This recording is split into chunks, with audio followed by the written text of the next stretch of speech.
വരവ് എന്നുള്ളത് ചോദിച്ചാൽ ആളുടെ ചോയ്സ് റോങ് ആയി പോയോ എന്നുള്ളൊരു ഡൗട്ട് ഉണ്ട്. കുഴപ്പമില്ല. ഒരുപാട് ചിരിച്ചോ? ഇടയ്ക്കൊക്കെ ഒത്തിരി ഇരിക്കാനില്ലായിരുന്നു, പക്ഷേ ഫീൽ ഗുഡ് മൂവിയാണ്. ഫീൽ ഗുഡ് ഒരു നല്ല ഇപ്പം എപ്പോഴും എല്ലാം എന്നാ പറയുന്നത് സ്റ്റണ്ടും മറ്റതുമെല്ലാം ഇത് വേറൊരു രീതിയിലാണ് പിടിച്ചിരിക്കുന്നത്. എനിക്കിഷ്ടപ്പെട്ടു. ലവ്ലി ഇപ്പോൾ ഒരു നമ്മൾ എല്ലാവരും കണ്ടെന്ന് വിചാരിക്കുന്നു. എന്തായാലും ഒരു 3D എക്സ്പീരിയൻസ് തിയേറ്ററിൽ നിന്ന് കിട്ടുന്നെന്ന് കാണുന്നവർ പറയുന്നുണ്ട്. എന്നാലും ഹോപ്പ്ഫുള്ളി ഒരു ആളുകൾക്ക് ഇഷ്ടപ്പെടുമെന്ന് വിചാരിക്കുന്നു. ഇതൊരു സ്റ്റോറിക്ക് വേണ്ടി നമ്മളൊരു 3D ഉണ്ടാക്കിയതാണ്, ഒരു 3Dയിലോട്ട് കൺവേർട്ട് ആയതാണ്. അപ്പം അതൊരു എൻജോയബിൾ ആണെന്നുള്ളതാണ് കണ്ടിട്ടുള്ള ആൾക്കാർ പറയുന്നത്. ബാക്കി പ്രേക്ഷകരാണ് തീരുമാനിക്കേണ്ടത്. Of of the best. ഒരു 3D സിനിമ ചെയ്യുമ്പോൾ കുറേ വെല്ലുവിളികൾ നേരിട്ടിരുന്നു. ഇതാദ്യം ഒരു 3D സിനിമയായിട്ടല്ലായിരുന്നു, 2D ഫിലിമായിരുന്നു. പക്ഷെ നമ്മളൊരു 45 മിനിറ്റ്സോളം ആനിമേഷൻ ഇതിൻ്റെ അകത്ത് വന്നപ്പോൾ അതൊരു ഹൈബ്രിഡായി.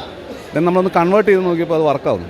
ദെൻ അങ്ങനെയാണ് ഒരു പോസ്റ്റ് പ്രൊഡക്ഷനിലാണ് നമ്മളൊരു 3Dയിലേക്ക് കൺവേർട്ട് ചെയ്യാൻ തീരുമാനം. ഇത് കുട്ടികളുടെ ഒരു സിനിമയെ മാത്രമായിട്ട് പ്രൊജക്റ്റ് ചെയ്യാൻ ആഗ്രഹിക്കുന്നില്ല. ഞാൻ ഇത്രയും വയസ്സായിട്ട് എനിക്ക് സിനിമ കണ്ടപ്പോൾ ഇഷ്ടപ്പെട്ടു, എൻ്റെ ഫാമിലിക്ക് ഇഷ്ടപ്പെട്ടു. അതേപോലെ ബാക്കി വലിയ ആളുകൾക്കും അതിൻ്റെ ഹോൾ വർക്കപ്പ് ഇഷ്ടപ്പെട്ടിട്ടുണ്ട്. അപ്പോൾ എനിക്കൊന്നും ഇത് കുട്ടികളുടെ മാത്രമല്ല, എല്ലാ ആൾക്കാർക്കും തിയേറ്ററിൽ പോയി ഇരുന്ന് കാണാൻ പറ്റുന്നൊരു ഫീൽ ഗുഡ് മൂവിയാണ്. അപ്പോൾ തിയേറ്ററിൽ കണ്ടാൽ മാത്രമല്ല നമുക്ക് 3D എക്സ്പീരിയൻസ് ചെയ്യാനേ പറ്റുള്ളൂ. ഇനി ഒരിക്കലും OTTയിൽ വന്ന ഈ 3D എക്സ്പീരിയൻസ് കിട്ടൂല. പുതിയ വാർത്തകളും വിശേഷങ്ങളും ഇനി വിരൽ തുമ്പിൽ. എല്ലാ ഡിജിറ്റൽ പ്ലാറ്റ്ഫോമുകളിലും ഇപ്പോൾ സീ മലയാളം ന്യൂസ് ലഭ്യം.